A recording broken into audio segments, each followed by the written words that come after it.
Olá! A visita dos novos juízes às instalações do Tribunal Regional Eleitoral do Rio Grande do Norte é o assunto desta edição. Começa agora o Justiça Eleitoral na TV. Os 40 juízes substitutos empossados pelo Tribunal de Justiça do Rio Grande do Norte visitaram as instalações da Justiça Eleitoral Potiguar. A visita faz parte do cronograma do curso de formação dos novos magistrados.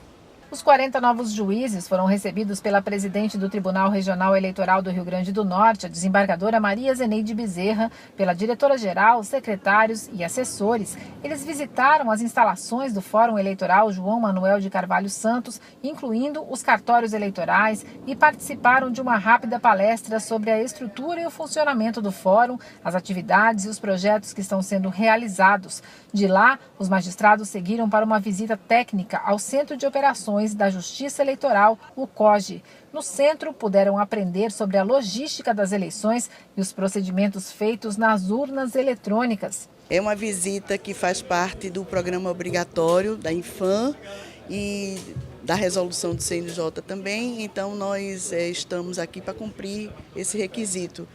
É uma visita dirigida, conhecer as instalações e vão ter assim, explanações sobre as próximas eleições. A diretora-geral, Ana Esmera Pimentel da Fonseca, apresentou a estrutura administrativa da Justiça Eleitoral Potiguar e apresentou secretários e assessores. Ela também explicou aos novos magistrados quais são os procedimentos para assumir uma jurisdição eleitoral. Adriano Araújo é um dos novos magistrados empossados. Antes de ingressar na carreira de juiz, ele atuou no Tribunal Regional Eleitoral do Rio Grande do Norte. Eu trabalhei 4 anos aqui na Justiça Eleitoral como servidor da área da informática, né?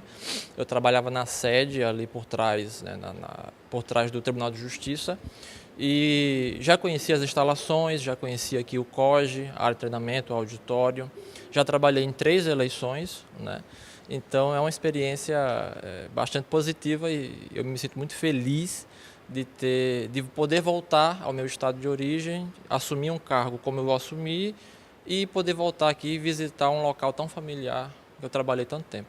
A presidente do Tribunal Regional Eleitoral, a desembargadora Zeneide Bezerra, falou à nova geração de juízes sobre a importância de manter o foco na gestão da comarca, sendo atuantes e presentes não apenas nos julgamentos, mas também nas questões administrativas. O juiz eleitoral, ele é juiz eleitoral.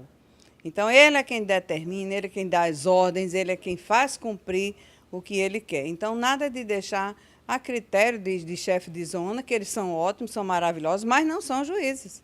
Então, e que tem um carinho especial pelo eleitor, que é o nosso objetivo maior, está lá na ponta. Tudo que a gente faz tem o eleitor na ponta, que é o mais importante. Então, essa questão de você estar presente é para você inibir até venha depois, ou passe depois, que as pessoas só têm possibilidade de estar ali para perguntar alguma coisa, para reivindicar, para procurar naquele momento. Então, tem que ser atendido, sim, naquele momento. E é isso que eu digo, é isso que eu prego, desde o dia que eu fui pela primeira vez juíza eleitoral. Um recurso eleitoral, direito eleitoral, o recorrente ao Ministério Público Eleitoral, recorrido ao Partido Trabalhista Brasileiro, né, por meio do órgão municipal de Elmo Marinho, e o advogado Dr. Jean Carlos Varela Aquino, na relatoria do desembargador Sérgio Maia. Está em mesa, senhor presidente, está em mesa. Na verdade, o processo já identificado por Vossa Excelência, se me permite a Corte, trata-se absolutamente idêntico ao processo que acabamos de julgar, inclusive da mesma zona eleitoral, do mesmo município, a mesma fundamentação. O recorrente é o próprio Ministério Público, porque o juiz da 6ª Zona aprovou com ressalva as contas. A única diferença, propriamente dita, é de que no processo anterior existia ausência por completa da abertura de conta e consequente dos extratos. Neste aqui, há a juntada de parte dos extratos da movimentação bancária, mas no voto que está disponibilizado, eu entendo que a irregularidade persiste.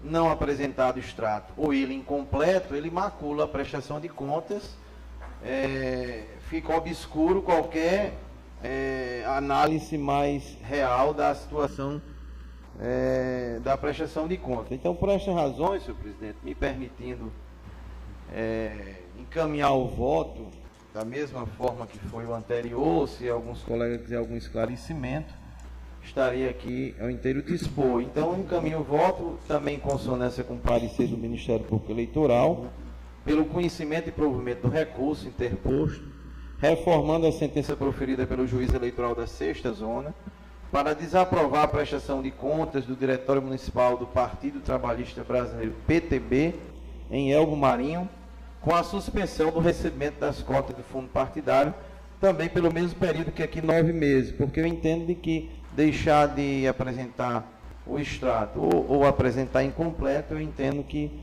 realmente dificulta a prestação de contas, pelo mesmo fundamento, entendi que os meses de 1 a 12 meses, os 9 meses estava bem calibrado. Então, por esta razão, eu encaminho o voto dessa forma e qualquer esclarecimento estaria aqui à disposição. Ok, desembargador Alceu. Senhor presidente, antes da coleta dos demais votos, só um esclarecimento do relator.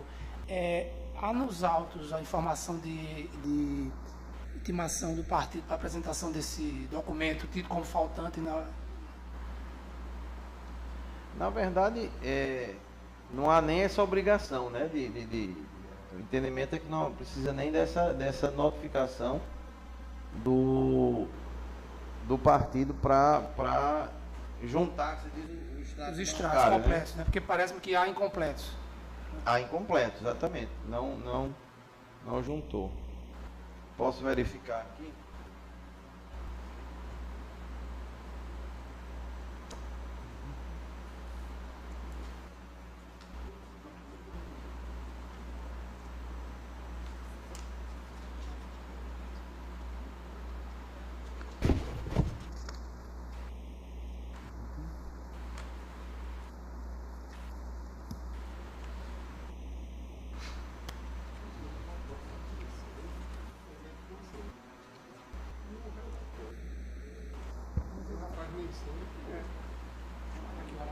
Só com voto também.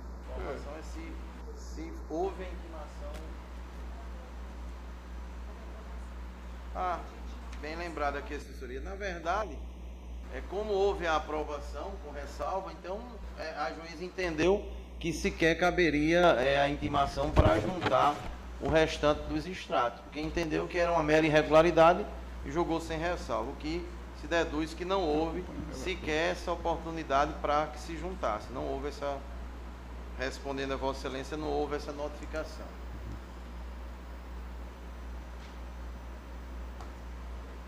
Lembrando que o anterior, que nós julgamos agora, embora não tenha sequer apresentado nenhum tipo de extrato, também foi julgado, foi aprovado com ressalva por parte do juiz de primeiro grau, porque entendia que isso não é irregularidade, mas era um precedente já de várias decisões já pacificadas nesse sentido, de que a falta de extrato é uma irregularidade grave, insanável, né, e que compromete a análise da prestação de contas. Não sei se eu esclareci bem a Vossa Excelência. Ok, doutor Vladimir. Esclarecido esse ponto. Posso escolher os votos? Sim, senhor presidente. Desembargador Alceu Cico. Acompanho o relator, o voto está fundamentado. Desembargador Vladimir Capistrano. Senhor presidente, a minha indagação ela decorreu de um aspecto, que a jurisprudência tem admitido juntada de novos documentos quando não, até embargos, quando não houve oportunização para o prestador de contas fazê-lo durante a instrução processual. No caso presente, há uma particularidade, é que as contas foram aprovadas. É como se o judiciário tenha dito e efetivamente disse ao partido que aquela documentação apresentada é suficiente. Claro que sempre, nós somos uma instância revisora, isso está sempre submetido a um segundo grau de julgamento ou até um julgamento no grau especial. E a irregularidade apontada em relação à do processo anterior, ela tem uma especificidade maior, porque não é só o fato de que naquela não foi juntado. Pareceu-me, pelo menos, que no anterior não havia abertura de conta, que é, sim, efetivamente, uma falha muito mais grave do que não apresentar os extratos de uma conta que foi aberta. Ou seja, os extratos existem. Eles não foram apresentados. É óbvio que se os extratos não foram apresentados, pode-se sim estar se omitindo uma receita ou uma despesa que deveria ter sido trazido ao conhecimento da Justiça Eleitoral no exercício da fiscalização, no processo de prestação de contas. Doutor Vladimir, se me permite também esclarecer que, como você disse, eu não fiz a leitura porque entendia que não ia ter esse debate, porque entendia que era praticamente idêntico. Além dessa irregularidade, da falta dos extratos integrais, né, há também uma irregularidade como a falta de autenticação do livro diário no ofício de que essa irregularidade também está no outro processo. Está no outro processo, igualmente, que eu trago, inclusive, decisões desta corte nesse sentido. Eu vi as decisões colacionadas e, efetivamente, eu concordo da gravidade da falta, porque ela doutor Carlos Vigílio, na época, foi o relator, doutor Gustavo Smith também nesse... eu concordo com a gravidade da falta, porque ela impede o escorreito exercício da fiscalização em razão de nem todos os extratos bancários estarem juntados. Mas aí eu discordo, senhor presidente, discordo apenas pontualmente da penalidade aplicada, porque nós estamos sancionando o partido com 9 meses de suspensão do fundo partidário, que é a mesma pena que foi aplicada no outro processo em que não havia abertura de conta bancária, que para mim é uma falha, uma infração muito mais grave, a não abertura de conta bancária. Então, a minha proposta de penalidade, eu estou divergindo apenas no quanto da sanção aplicada, é que a gente reduza para 2 meses a penalidade aplicada. Ouço o relator. Senhor presidente, eu mantenho os 9 meses porque eu entendo que todas as duas são irregulares, né? Há uma irregularidade, uma apresentou nada, o outro alguma coisa, né? E eu acho que compromete a prestação de contas. Então, não vejo diferença para efeito de análise de contas. A omissão integral e a omissão de parte do extrato bancário compromete e inviabiliza a transparência que deve dar à prestação de contas que nós buscamos tanto, né? Então, eu, respeitando e pedindo vênia ao entendimento do doutor Vladimir, eu mantenho a penalidade, obviamente, de 9 meses. Ok, desembargador Alceu. Acompanho o relator. Desembargador Vladimir, Vossa Excelência agora vota. Eu acompanho o relator quanto à desaprovação das contas e divido em relação ao... O quanto? O quanto. Eu aplico 2 meses de suspensão. Desembargador Luiz Gustavo Smith. Senhor presidente, embora essa corte venha sempre posicionando a questão dos 9 meses, vem acontecendo com uma certa frequência em casos similares a esse, desde um voto que eu proferi num processo há uns 2 meses atrás, que eu proponho uma certa redução nesse número de meses. Eu cito um caso que foi até o desembargador Glauber estava presente nessa sessão e eu fazia uma proposta de, nos termos da nova resolução, a aprovação, a desaprovação parcial com uma sanção, salvo engano, na época eu propus 3 meses de suspensão, alguma coisa assim. E isso eu fiz não por criação própria, mas até espelhado em precedentes do TSE. Então, eu acompanho o relator em relação aos fundamentos da decisão, porém, em relação também à quantificação dessa sanção, eu já lançaria aqui, talvez, uma divergência. O doutor Vladimir diverge, mas aponta 2 meses, sugere 2 meses. Eu sugeriria, para efeito de análise da corte, algo que atingisse no máximo 6 meses de suspensão, no máximo. Essa seria a minha proposta. Ok, desembargador Glauber Rego. Senhor presidente, minha liberdade aqui para falar com o relator, enquanto votava aí, doutor Gustavo, eu estou aqui juiz substituto, né, em face da ausência da desembargadora Zeneide, e questionando do relator, na origem, não fosse o entendimento do magistrado de aprovação das contas, qual seria o procedimento? Teria uma diligência? Aquilo que questionou o doutor Vladimir.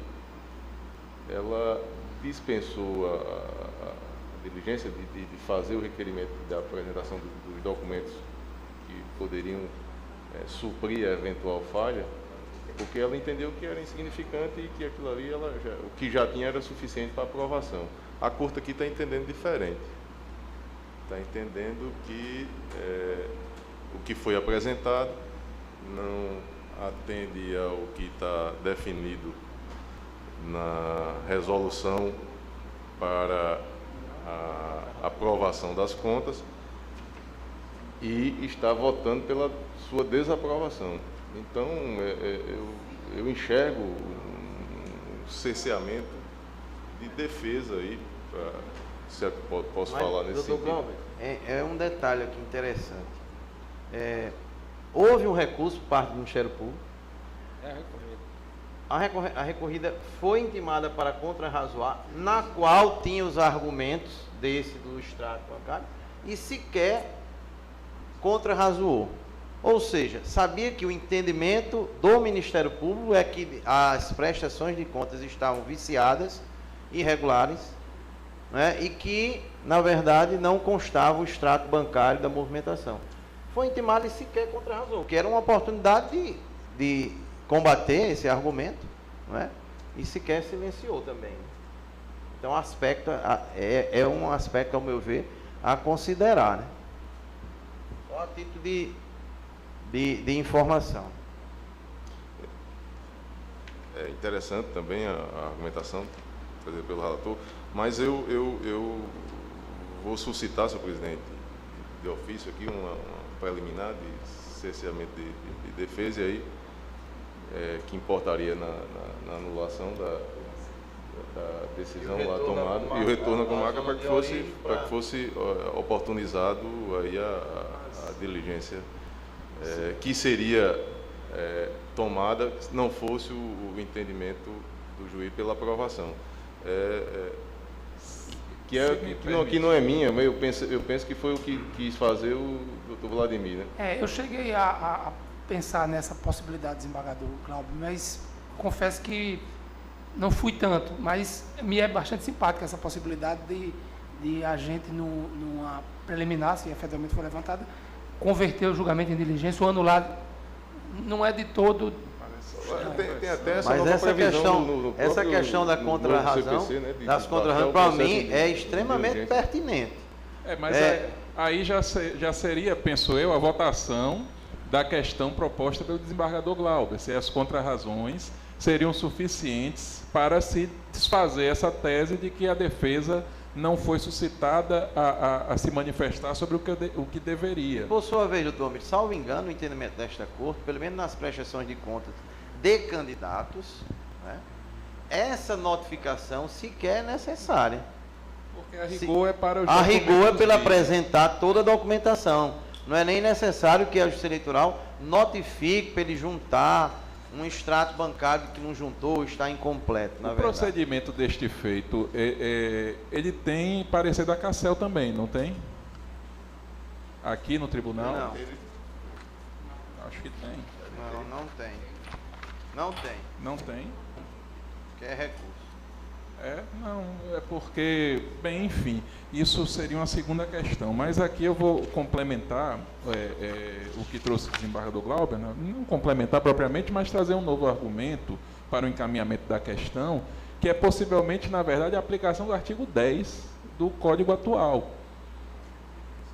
Porque eu acho que não seria aqui o caso propriamente de anular a sentença, mas da questão de precisar abrir vista diante de uma circunstância nova ou posterior que influenciaria no julgamento. Não estou assumindo aqui que é o caso de aplicar, eu apenas acho que o questionamento é sobre a aplicação do artigo 10. O questionamento seria mais pertinente se me permitir.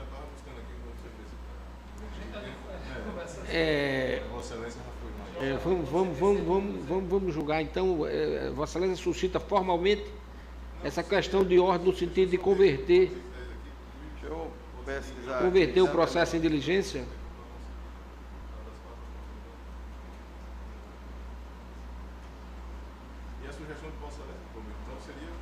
Não, converter verdade, diligência.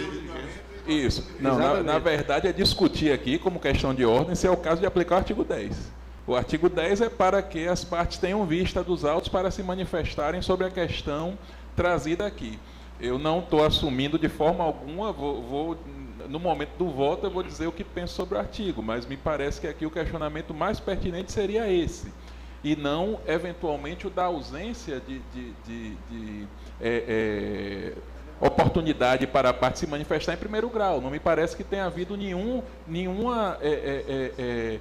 erro na tramitação do processo de primeiro grau. Na verdade, o que acontece é o surgimento dessa circunstância nova, aventada pelo relator, ao menos em tese é nova, esse aqui será parte da discussão no encaminhamento, no julgamento da questão de ordem, mas eu penso que aqui realmente o que precisamos discutir esse é o caso de aplicar o artigo 10. A questão de ordem eu acho que deveria ser lançada nesses moldes. Então vamos lá. Como vota o desembargador doutor Almiro na questão de ordem? O presidente tem que saber em que termos efetivamente... Porque ela é suscitada pelo desembargador. Não, em que termos Glauber. efetivamente foi suscitado.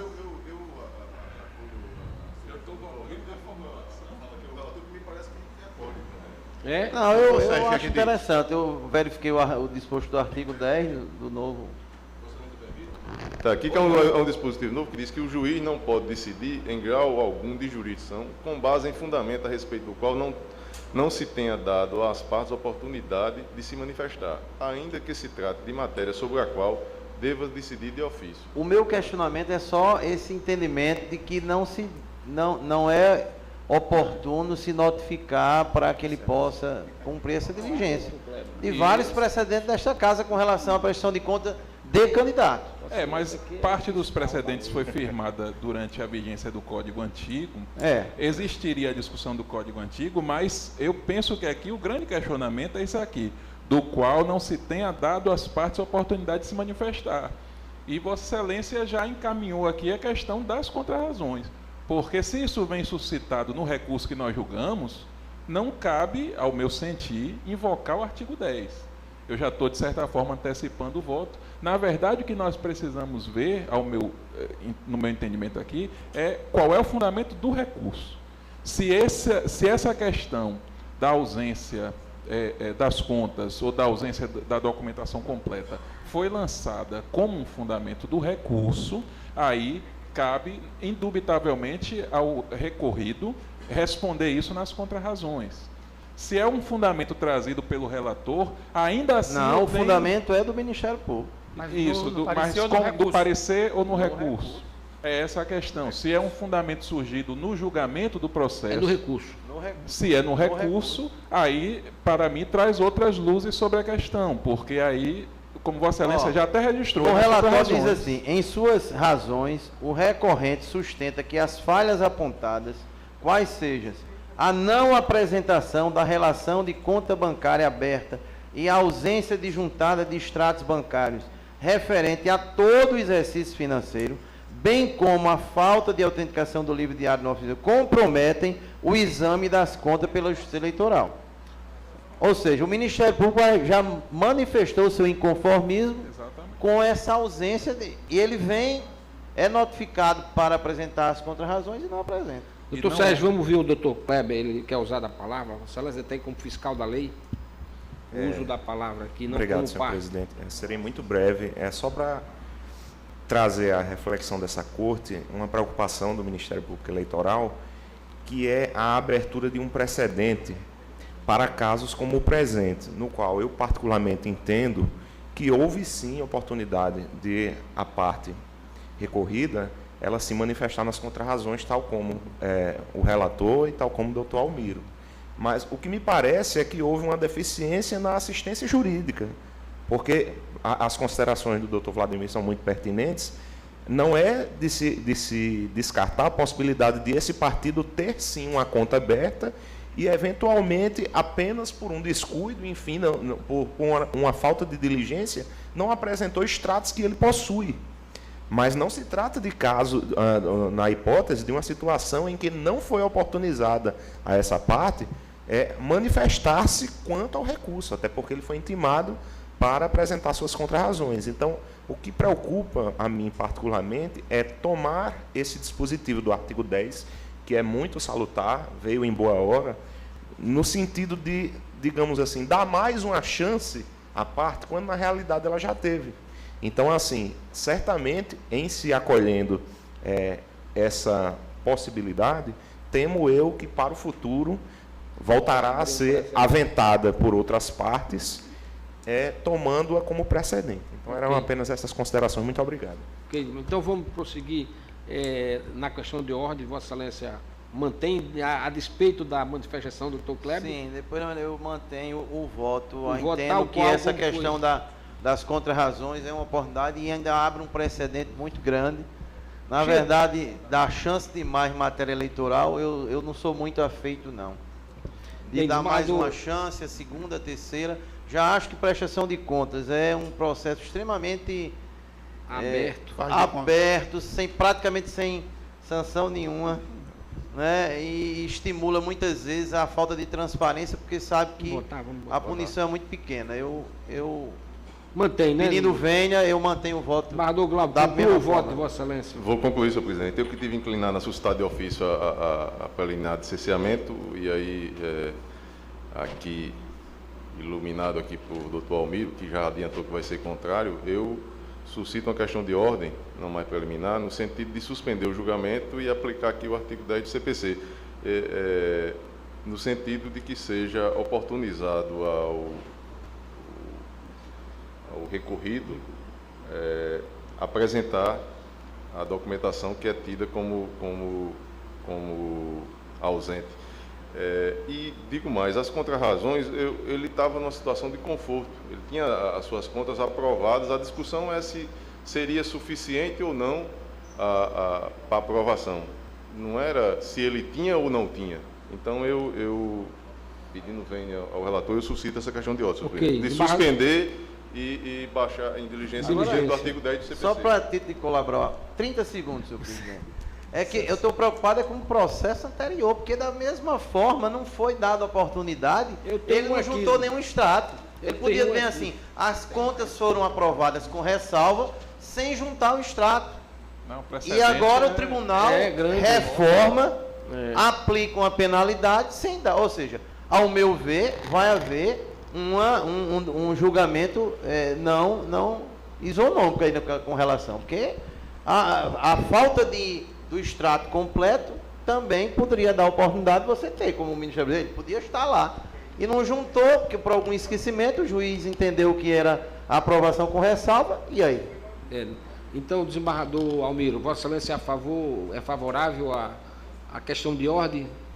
Vamos votar só pura e simplesmente a questão de ordem, desembargador Almiro. Porque a questão de ordem, senhor presidente, é muito palpitante. É muito palpitante. É uma questão que a aplicação do artigo 10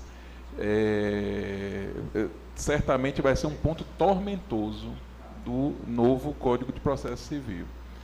E que aqui, inclusive, precisamos lembrar que é uma norma que nem sempre é pertinente para ser aplicada. Vossa Excelência me permite, desembargador? O ministro Gilmar Mendes, salvo engano, numa das suas últimas sessões, recentíssima, e foi acompanhada a unanimidade do TSE, que não se aplica a matéria eleitoral, o novo Código de Processo Civil. Pois é o primeiro questionamento. Em sua inteireza, eu não vejo a possibilidade de não aplicar nada do novo CPC. Agora, vamos debater aqui, acredito que muitas vezes, se determinada norma deve ou não ser aplicada. Dizer que nada se aplica, eu acho muito difícil, porque não temos uma legislação totalmente autônoma processual. Então, mas também se o TSE assim disser, nos caberá assim fazer. Mas não sei, não acredito, infelizmente, que resolvamos de forma tão simples, porque eu não sou exatamente um entusiasta desse novo código. Não cabe aqui realmente seria alongar demais se eu fosse tratar aqui da minha opinião pessoal sobre o código. Mas, com certeza, esse artigo 10 é um artigo que influenciará demais, não apenas aqui nesse tribunal, em todas as unidades, em todos os tribunais. E a aplicação dele, em sua forma literal, talvez haja um exagero, não sei, mas se não inviabilizar, chegará próximo de inviabilizar os julgamentos.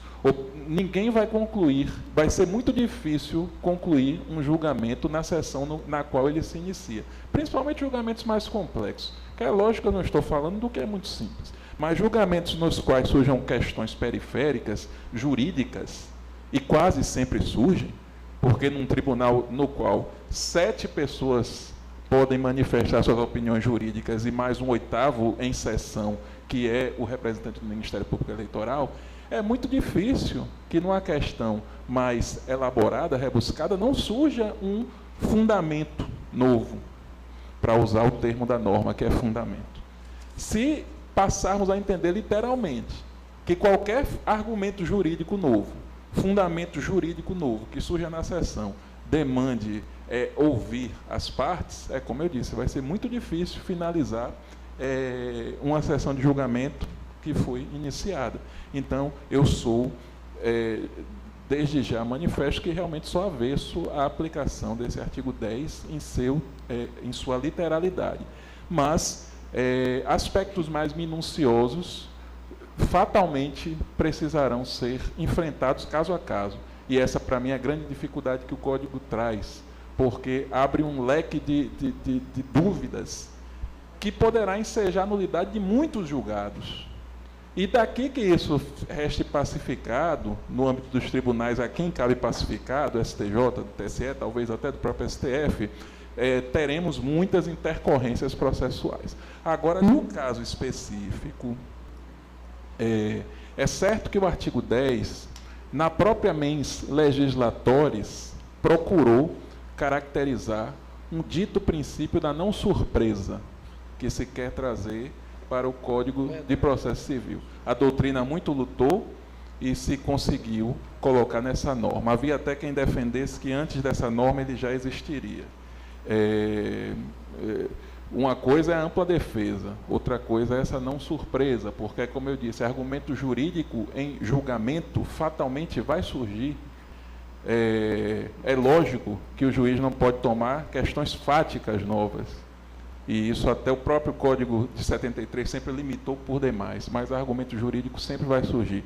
E aqui, ao meu sentir, no máximo se estaria diante de um argumento jurídico, já que os fatos são pertinentes à propositura da demanda, à tramitação dela em primeiro grau, que é uma omissão que teria havido já na apresentação das contas. Quando eu falo em propositura, eu quis me referir à apresentação das contas, mas, sobretudo, e aqui eu acho que o doutor Sérgio foi em cima do ponto, é uma questão que era para ter sido objeto das contrarrazões.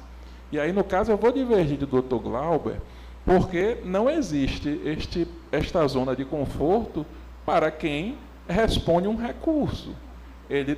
Quem responde um recurso tem de contar com a possibilidade, a parte contra quem um recurso é interposto tem de contar com a possibilidade de perder.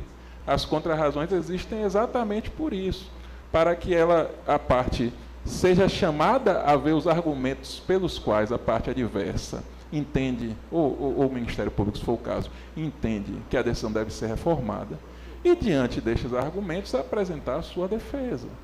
E aqui essa oportunidade foi concedida. Agora, eu creio que é extravagante se transferir este contraditório para o próprio judiciário. E é aqui que eu acho que é preciso que nós, e que, sobretudo, as cortes superiores, que darão a palavra final, firmem essa questão. Não existe contraditório com o magistrado. Contraditório existe entre as partes. Não deve existir contraditório com o magistrado. E no instante em que nós começamos essa dialeticidade entre argumento jurídico do julgador e manifestação das partes, nós trazemos um verdadeiro contraditório para o âmbito das decisões judiciais, e em decisões diferidas, como é o caso dos tribunais, a situação é muito pior, porque é um julgamento que se inicia e se conclui depois de 3, 5, 7, 11 pessoas falarem. E fatalmente imagine um julgamento do STF no qual não vai surgir um argumento no voto dos ministros que votam após o relator. É quase impossível. E imagine se todos os casos, todas as vezes, o STF tiver a dizer, olha, agora as partes vão se manifestar sobre o argumento X. não vai terminar nunca o julgamento, ou vai terminar depois de muito tempo. Então, por isso que vejo com muita preocupação a norma. Aqui mesmo hoje, em uma sessão, nós já estamos vendo que o que julgamos neste aqui inviabilizaria terminar esse processo e o anterior. Então, precisa haver um certo cuidado em relação a isso, e eu penso que, mesmo pela mens legislatores, que pretendia trazer ao máximo, trazer da maior forma possível, da forma mais exagerada possível, este princípio da não surpresa, ainda dentro desta filosofia, a hipótese aqui não seria de aplicá-lo, porque a questão foi trazida, segundo foi dito, no recurso. Então, por esta razão, eu acompanho o relator no seu... Senhor presidente, 10 segundos, prometo, pode marcar no relógio. Só para colocar mais polêmica, as contrarrazões foram apresentadas na vigência do Código anterior. Se julgado hoje e ele tivesse apresentado, esses documentos não teriam sido nem conhecidos. Então, a surpresa, eu continuo entendendo que está presente aqui, porque não poderia, à época, agir de forma diferente, porque deveria tê-lo apresentado na primeira oportunidade, lá no primeiro grau. E, contrariamente ao doutor Almiro, eu sou entusiasta do CPC, do novo CPC, embora não tenha lá tem atuação na Câmara Criminal, mas eu acho que ainda vamos comemorar muito. Ok. Desembargador Sérgio mantém, não é, desembargador? Mantém. Ok. Desembargador Alceu. Também mantém. Se for oportunizado as contrarrazões, eu não vejo essa semente de defesa. Tá bem. Esse artigo 10 vai contra o princípio da razoabilidade da duração do processo. O exemplo é essa sessão agora aqui. Pois é. Do processo. Imagina. Desembargador Vladimir. Presidente, eu vou acolher a questão de ordem levantada pelo desembargador Glauber, porque eu entendo que é sim um fato relevante para o processo, e o partido recorrido, o prestador de contas, ele efetivamente se fiou em toda a produção de documentos que estava nos autos para ter a convicção de que esse elemento não seria suficiente para dar outra sorte às suas contas. E eu ressalto aqui, eu pedi para ver os autos, enquanto o doutor Almiro votava, o parecer do Ministério Público precedente à sentença já abordava essa questão da ausência dos extratos completos como fator de rejeição das contas, mas sequer o partido foi intimado desse parecer, que inclusive a nossa regulamentação impõe que dos pareceres que opinem ou pela desaprovação ou pela aprovação com ressalva, o interessado seja intimado para sobre ele falar. O partido sequer foi intimado desse parecer do Ministério Público de primeira instância. A intimação só se deu já na fase recursal, quando o MP apresentou o seu recurso contra a sentença de aprovação com ressalvas. Então, por essa razão, e também me fiando, senhor presidente, na disposição do parágrafo 1º do artigo 37, que é uma redação que está presente desde a redação original da Lei 9.096, a Lei dos Partidos Políticos, que permite, sim, à Justiça Eleitoral, a qualquer momento, colher informações suficientes para bem instruir os processos de prestação de contas. Eu acolho a questão de ordem levantada pelo desembargador Glauber. Ok. Desembargador Luiz Gustavo. Senhor presidente, a questão é bem... O debate é bem acalorado, a gente já pôde ver que existem várias nuances. O que eu vejo é o seguinte, há um julgamento que foi pela aprovação com ressalva, e isso aí eu vou adotar, em parte, as palavras do Dr. Glauber, que ele ficou numa zona de conforto, porque ele teve a sua prestação de contas aprovada com ressalva. Ocorre que, pelo que eu estou verificando dos debates aqui feitos e do próprio voto e relatório do eminente doutor Sérgio Maia, o que acontece é que o fundamento do recurso era exatamente a falta desses documentos. E até sob o ponto de vista do artigo 10, e aqui eu não vou entrar diretamente, mas até sob o ponto de vista do artigo 10, O artigo 10 do novo CPC ele é bem claro em dizer, com base em fundamento a respeito do qual não se tenha dado às partes a oportunidade de se manifestar. Então, por essa linha, como aquela zona de conforto mencionada foi abalada pela pretensão recursal do Ministério Público, e dessa pretensão recursal tinha como fundamento exatamente a ausência dessa documentação, e houve a efetiva intimação para oferecimento de contrarrazões com relação à oportunidade de manifestação, foi dada. Então, nessa linha, eu peço venha o entendimento do desembargador Glauber, do Dr. Vladimir, no sentido da questão de ordem, mas eu acompanho o entendimento do relator pelo não acolhimento da questão de ordem. Então, eu colhido os votos, foi rejeitada a questão de ordem por maioria. Avançando no mérito aí, senhor presidente, eu acompanho, pedindo venha ao relator, a divergência no sentido de reduzir a suspensão do repasse de 9 para 6 meses, não é isso? É porque, na Até verdade... porque tem precedente também nesse sentido. Tem. Eu acho que, se o máximo é 12 meses, aplicar 9 já estaria bem próximo da sanção máxima aplicável, né? Então, por isso que eu acompanho o Dr. Vladimir no pensamento, no entendimento, agora divijo, porque eu acho que 2 meses talvez fosse muito pouco.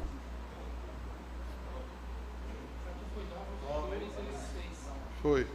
Não, na verdade, eu me manifestei, trouxe a reflexão da Corte para que fosse, no máximo, 6 meses. Ok. Até 6 meses. Até 6 meses. Ok, vamos colher o voto do desembargador Almiro agora, no mérito. Senhor presidente, eu acho, nobres colegas, eu acho que é muito tênue e muito pequena a distinção entre o presente feito e a demanda na qual nós aplicamos o impedimento de 9 meses. Não me parece que essa diferença entre parte dos extratos, os extratos como um todo, seja suficiente para ser levada em conta numa dosimetria. Não consigo ver essa relevância. Então, por esta circunstância, eu acompanho integralmente o voto do relator. Ok, proclamo o resultado. O tribunal, à unânime de voto, em consonância com o parecer da Procuradoria Regional Eleitoral, votou pela reforma da sentença recorrida e, por esta razão, em consonância com o parecer ministerial, votou também pelo provimento do recurso eleitoral, com a suspensão do recebimento das cotas do fundo partidário, senhor presidente, pelo período... Desculpe, pela ordem. Nesse caso, Vossa Excelência não temos um empate, porque os dois não se somam aos 6? Não, porque na verdade, assim, 3 votaram por 9 meses. 2 por 6 e 1 por 2. Eu não sei se estaria em empate essa votação, já que os 2 meses está reduzindo também de 9. Doutor Almiro vota pelos 9 meses. Doutor Alceu pelos 9 meses. Pelos 9. Mas eu imagino, mas aqui, Vossa Excelência, matematicamente não temos um empate, mas juridicamente temos. Juridicamente temos, porque 3 votos votou. Com relação apenas à punibilidade. Com relação à desaprovação, essa... Não é? Isso. Mas então, eu acho que Vossa Excelência tem que desempatar. Eu desempato com o relator. Não, para evitar embargo de declaração, né? Depois. Ok, pelo prazo de 9 meses, nos termos do voto do relator. Pedindo as bênçãos de Maria, Mãe de Jesus, iniciemos hoje a nossa sessão ordinária, uma vez a ver, número legal. Com relação à ata, alguma observação? Aprovada. Expediente? Não há expediente. Tem aqui no workshop, no Circuito Municipal de Workshops Eleitorais, nós estamos aí, dia 11, que é amanhã, às 19h30, na Faculdade Maurício de Nassau, Dr. Kleber Martins de Araújo, que é o nosso Procurador Regional Eleitoral, falando aos inscritos sobre o combate à corrupção e o retrocesso do fisiologismo, o Brasil do século XXI. Está aí aberto, né? Estão abertas as inscrições e estaremos lá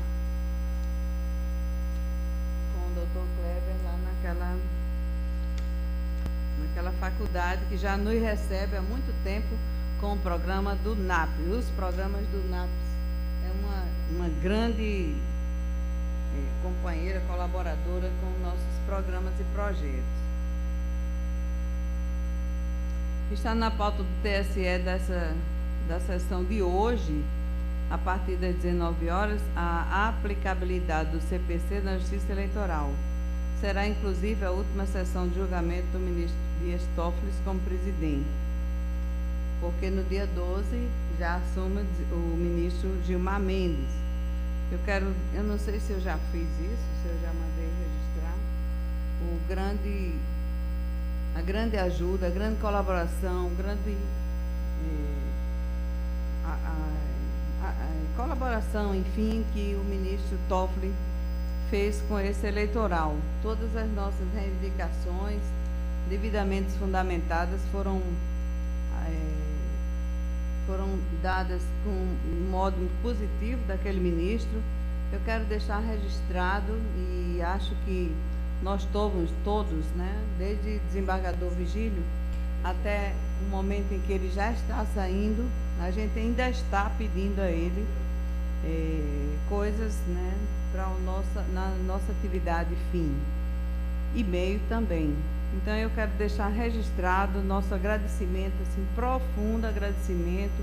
Já fiz pessoalmente, mas gostaria de fazê-lo também pelo Pleno, em face de entendermos que há realmente a necessidade de agradecimento a quem nos ajudou desde que chegamos nessa gestão administrativa do TRE. E também extensivo à doutora Leda, que é a diretora-geral, e aos juízes auxiliares da Corte, Adamec e Márcio. Eu posso consignar? Aprovado. Gostaria de mandar com antecedência máxima para que chegue antes dele sair.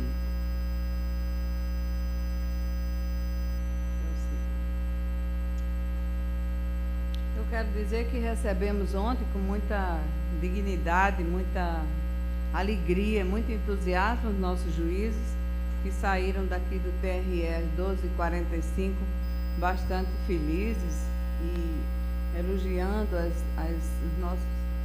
nossos espaços físicos, mas principalmente os nossos servidores que estiveram ali todos com a presidente na recepção dos juízes, não só nas zonas eleitorais, onde foram recebidos com o poema do nosso escritor, Rei Vinas, e também uma exposição rápida do chefe da zona,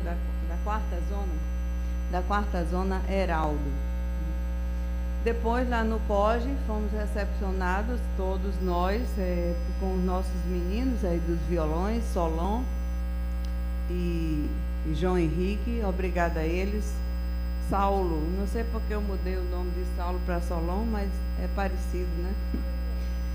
Saulo, né? Saulo, e aí a nossa DG fez, a nossa Ana Esmera fez um breve, no máximo 10 minutos foram falados, e aí muitas perguntas que eles fizeram. E em seguida viemos para cá. Também tem um agradecimento bastante do Coronel Azevedo com a sua equipe de militares, comandadas pelo capitão Palácio, que esteve no todo o percurso dos juízes. E aqui foram também pincelados perfis assim, do planejamento estratégico das eleições, com o nosso secretário de Informática, Marcos Maia, e também com IAPERI. Então, só para fazer esse registro. Desembargador Vigílio. Não, senhora presidente, somente reiterar os votos de Vossa Excelência e me associar em face dos agradecimentos ao ministro Toffoli. No mais, senhora presidente, comunicar e pedir autorização à Corte de que eu estarei amanhã, quinta e sexta, em trabalho de correições nas respectivas zonas eleitorais de Angicos, Mossoró e Upanema, senhora presidente. Então era isso que eu queria, inclusive a autorização da Corte.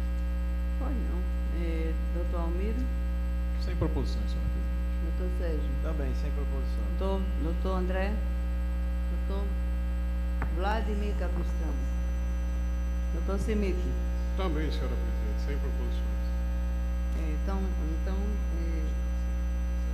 Tem uma estudante aí da Estácio também, que é a nossa grande parceira do DAPES, né? A Estácio de Sá.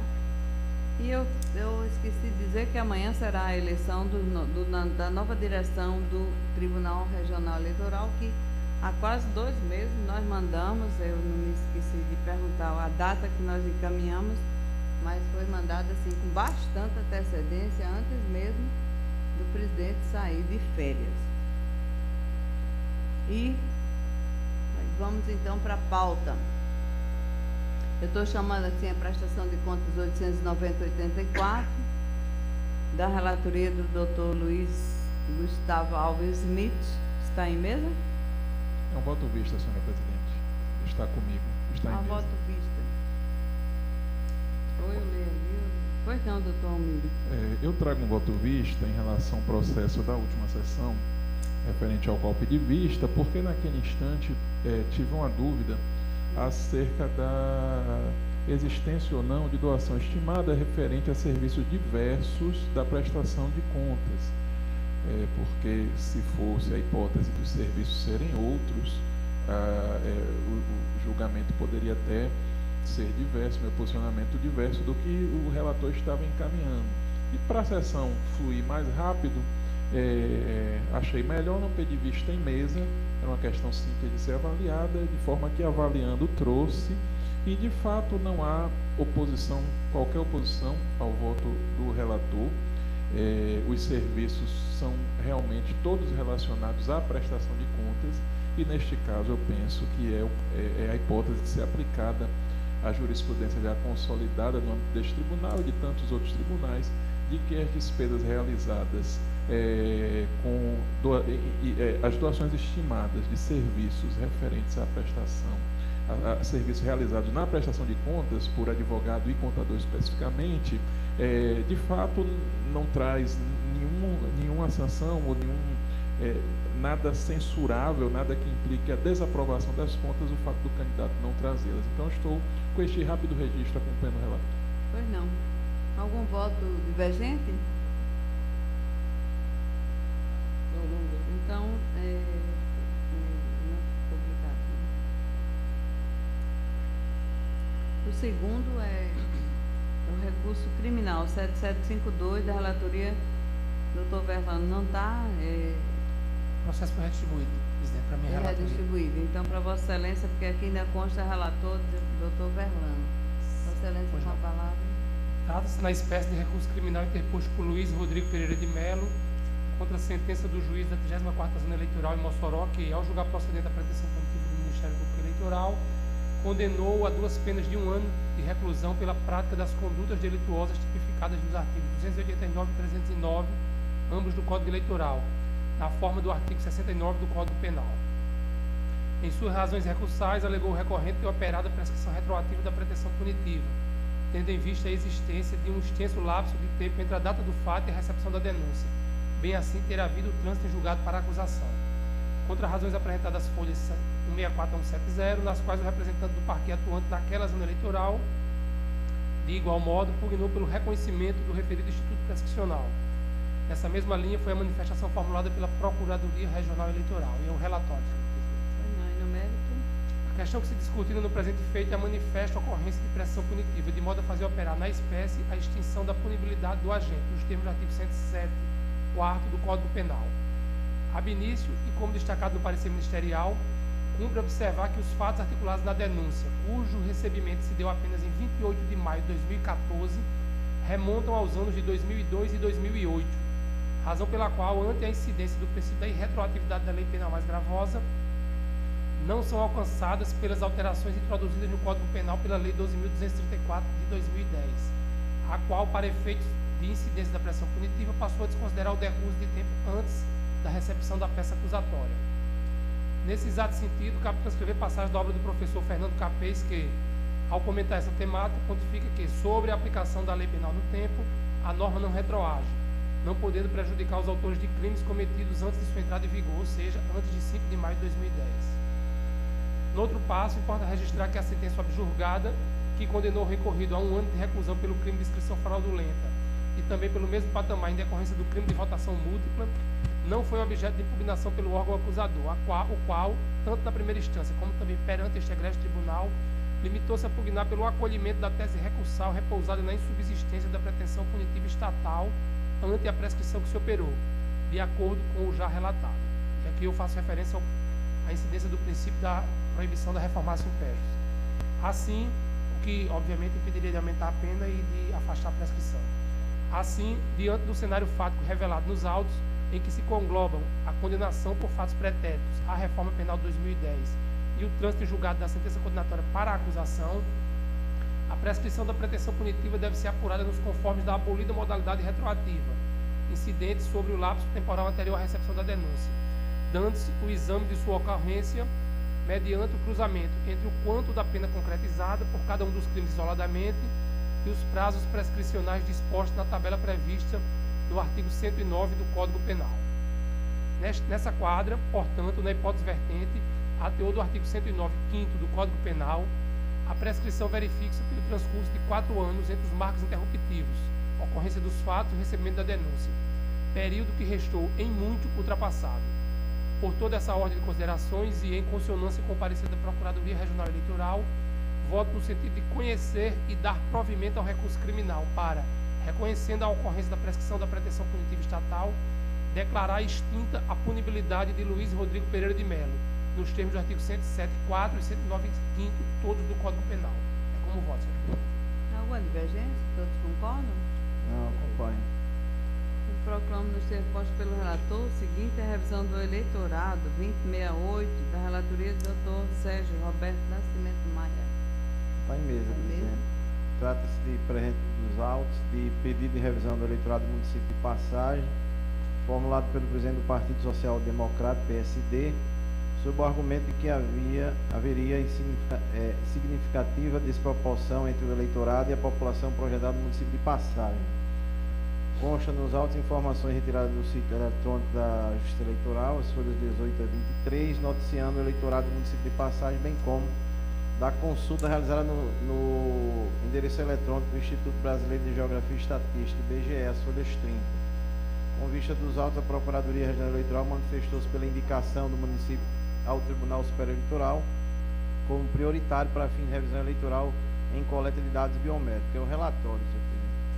E já voltando, o voto da disponibilidade, eu transcrevo aí o artigo 92, inciso 3º da Lei 9.504, onde direciona que o TSE determinará de ofício a revisão ou correção nas zonas eleitorais que o eleitorado for superior a 65% da população projetada para aquele ano pelo IBGE. No caso dos autos, ao invés de 70%, é 114%, ou seja, é possível constatar que o número de eleitores do município é da ordem de 3.549, enquanto tem uma população de 3.075 habitantes, ou seja, o eleitorado é maior do que os habitantes, portanto, numa incidência de 114%, ultrapassando em muito o dispositivo já referido. Então, por estas razões, senhora presidente, em consonância com o parecer da Procuradoria Regional Eleitoral, eu voto pela indicação do município de Passagem ao Tribunal Superior Eleitoral como prioritário para fim de revisão do eleitorado com a coleta de dados biométricos. É como eu estou votando. Acompanho o relator. O programa do ser posto pelo relator.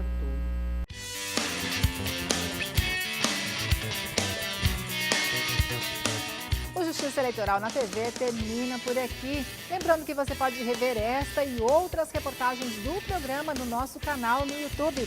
A gente se vê na próxima edição.